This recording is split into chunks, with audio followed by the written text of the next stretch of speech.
এক দীর্ঘ সময় ধরে বরাক উপত্যকার সবুজ জনপদে স্বপ্নগিরি হতো। শৈশব আর কৈশোর মনের আকাশি রঙে মাখামাখি হয়ে থাকত সে স্বপ্নমালা। গ্রামে শহরে, শহরতলির অলিতে গলিতে মন্থর বিষণ্ণ দুপুরে স্বপ্নের ঢেউ তুলত যে ময়না পাখি, সে নাকি সুদূর ভুবন পাহাড় থেকে আসত। বাল্যমনের উদাসী চঞ্চল চিত্ত মথিত করে দিয়ে এই পাখি সহসা কোনোদিন এক প্রস্থ স্বপ্ন নিয়ে ছড়া কেটে কেটে কি সুন্দর গান যে গাইত ভুবন পাহাড়ের সেই ময়না পাখি।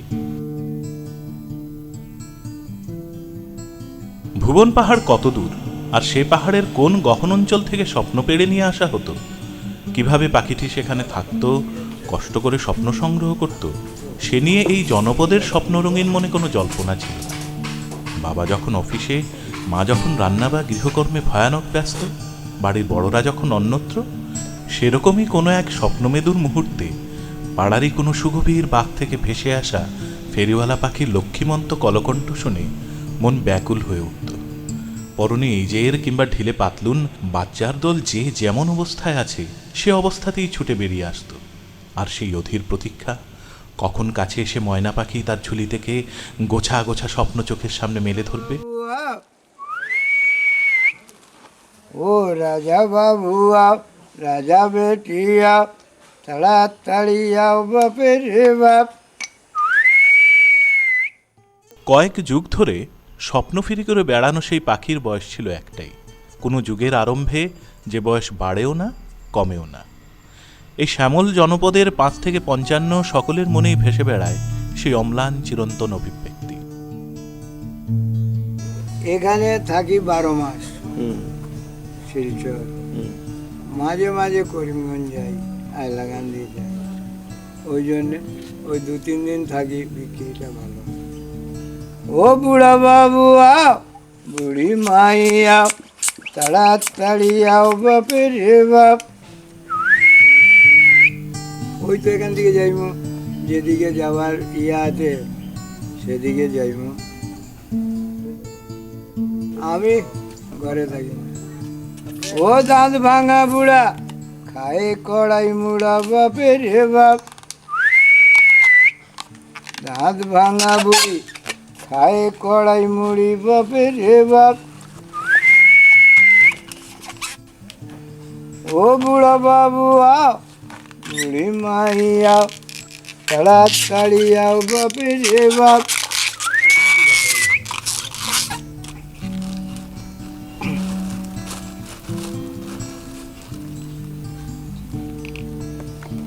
মাল বিক্রি কমছে আর পয়সা সমান।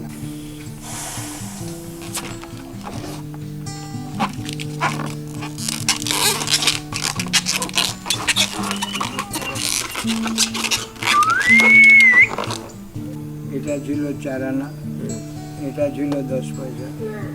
তারপরে এটা হলো 4 আনা, এটা হলো 1 টাকা। তাড়াতাড়ি আও বাপের বাপ। ও দাঁত ভাঙা বুড়া, খায়ে কড়াই মুড়া বাপের বাপ।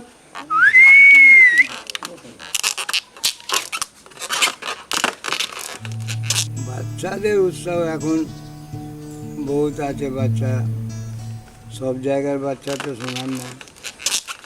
ও রাজা বাবু আও, রাজা বেটি আও, তাড়াতাড়ি আও বাপের বাপ।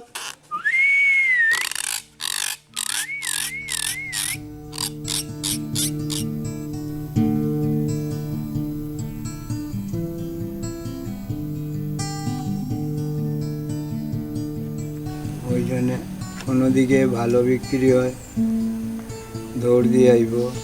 কোনো দিকে ওই মা বাবা ইয়ে করলো, ওই এখন না রে, এখন না, পরে।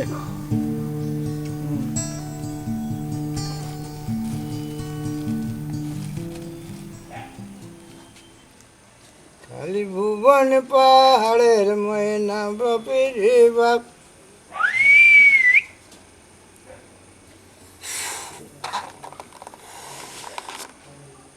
ময়না কথা তো কয় না বাপের বাপ।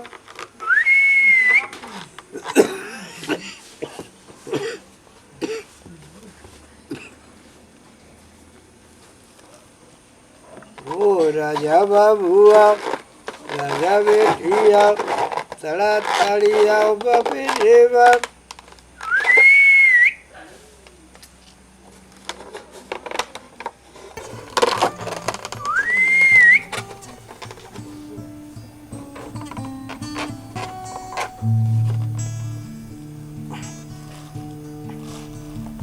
আর বানালে চলে না, যেটা চলে সেইটা বলে।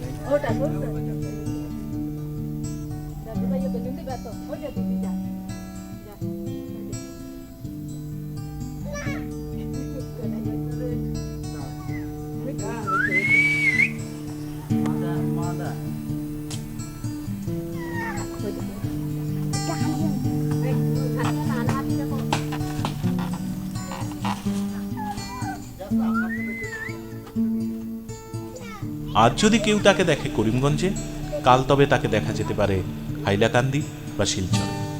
এভাবে স্বপ্নের ফেরিওয়ালা বিরামহীন পরিক্রমা, স্বপ্নের পিরামিড রচনা করেছিল কয়েক যুগ ধরে। স্বপ্ন পিপাসুরা দাঁড়িয়ে থাকত দীর্ঘ প্রতীক্ষায় করিমগঞ্জ অথবা বড়খলায়।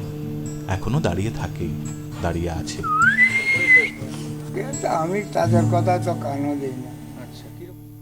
মানে কি বলে, অনেক বাচ্চা আছে পেছন দিকে ও দাদু ও দাদু ও দাদু চিল্লাতে চিল্লাতে, ও বুড়া বাবু আও।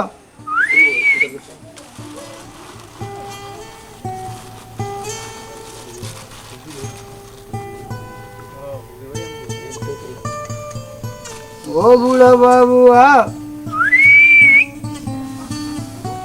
ময়না কথা তো কয় না বাপে রে বাপ।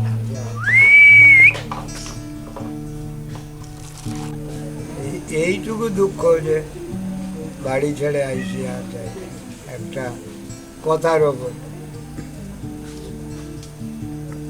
এমন ভেতরে লাগছে ওই বাড়ি থেকে।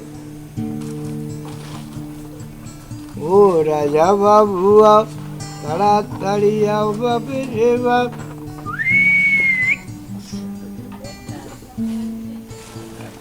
এইটাই খেতি বাড়ি। ফিরিওয়ালার তো ফিরি করে বেড়ানোই কাজ, এক জায়গা থেকে অন্য জায়গা। কিন্তু তার যে ডানা আছে, তাই কোনো কালেই তার কোনো তাড়া ছিল না। মন্থর দুপুরের মতোই শান্তিময় ছায়াময় ছিলেন তিনি। এক দীর্ঘ মহাসময় ধরে তিনি ছিলেন পরিব্রাজক। লক্ষ্মীমন্ত এই পাখিকে অনুসরণ করত রাজ্যের সব স্বপ্ন। কিশোর মন, বালিকা মন সেই স্বপ্নের পিঠে সওয়ার হয়ে সাত সমুদ্র তেপান্তর পার হতো। সজীব স্বপ্নের ঘনঘোর কেটে যায় একদিন। সেই একটি দিনের বয়সও কিন্তু অনেক কাল। তারপর নিখুঁত জাল বুনে বুনে এলো প্রখর বাস্তবের পোড়া কাল। পোড়া সময়ের বাস্তব মানুষ উদ্যোগী হয়ে জানতে চাইল কি নাম এই পাখি, কিবা তার পরিচয়, অথবা কেমনতর তার আসল রূপ। তার স্বপ্নদোসর যারা ছিল, তাদের কাছে ভুবন পাহাড়ের এই ময়না পাখির কোনো দরকার ছিল না পারিবারিক ইতিবৃত্তের। ফেরিওয়ালার ইতিহাস ছিল না, কোনো আরম্ভ বা শেষ নিয়ে স্বপ্নচারীদের কোনো জ্ঞান বা প্রজ্ঞা ছিল না। এইসব ব্যাপার স্বপ্নচারীদের উৎসাহের আওতার মধ্যেই ছিল না। তারা কেবল স্বপ্ন ফিরে করা পাখির জন্য অধীর প্রতীক্ষায় নিবিড় থাকত। আর স্বপ্নকে যারা পেছনে ফেলে এসেছে, যারা স্বপ্ন হারিয়ে বসে আছে, যাদের আর স্বপ্নের দোসর হওয়ার সাধ্য নেই, তারা, সেই বাস্তব মানুষরা, আমরা নিজেদের শ্রেষ্ঠত্বের দম্ভে একসময় জেনে নেই পাখিটির নাম, তার পরিচয়, তার পেশা, তার পরিবার এবং স্বপ্নচারীদের জন্য অপ্রয়োজনীয় অনেক কিছু। একে একে সেই সমূহ সমীক্ষার সূত্র ধরে ধরে স্বপ্ন পাখির পালক ঝরে পড়তে থাকে। তথ্যবন্দী হয় প্রতিটি ছড়া পালক, ফ্রেমবন্দি হয় প্রবল ব্রঙ্ককাশিত আক্রান্ত দুঃস্বপ্নের কঙ্কাল লক্ষ্মীবার। সব আনো আনো পয়সা আনো, দাঁত ভাঙা বুড়ি আয়ে কড়াই মুড়ি বাপের হে বাপ। লক্ষ্মীনাথ, যিনি হাজার বছর ধরে জনপদের তাবৎ স্বপ্ন পিপাসু মনগুলোর তিয়াস মিটিয়েছেন, আশ্রয় দিয়েছেন নিজেকে নিঃশেষিত করে দিয়ে। এ শহরে এসছো তুমি, কবে কোন রাজ্য থেকে? তোমাদের দেশে বুঝি সব মানুষই বাসি শেখে।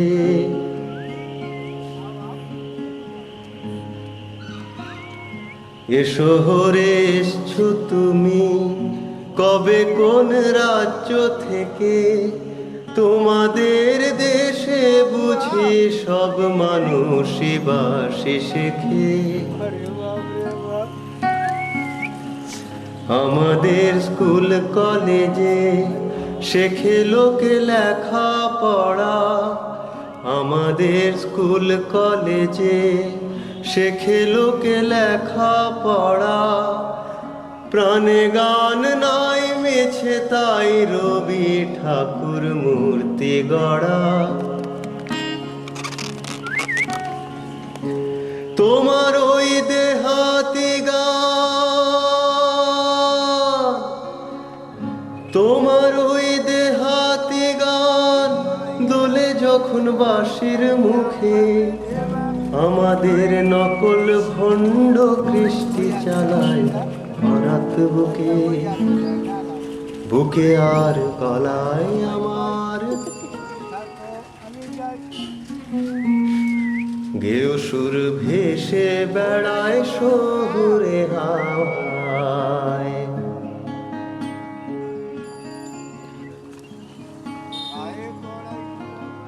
বাঁশুরিয়া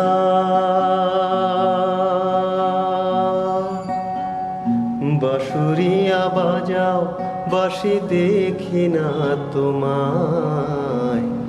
গেও সুর ভেসে বেড়ায় শহুরে হাওয়ায়। বাঁশুরিয়া বাজাও বাঁশি দেখি না তোমায়। গেও সুর ভেসে বেড়ায় শহুরে হাওয়ায়।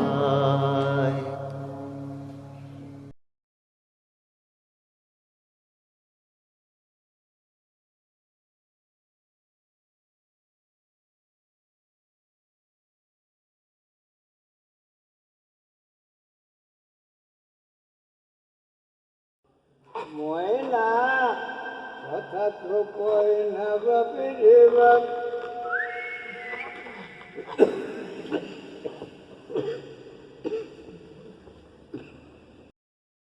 বাস্তব সময়ের অতিবাস্তব মানুষ আমরা।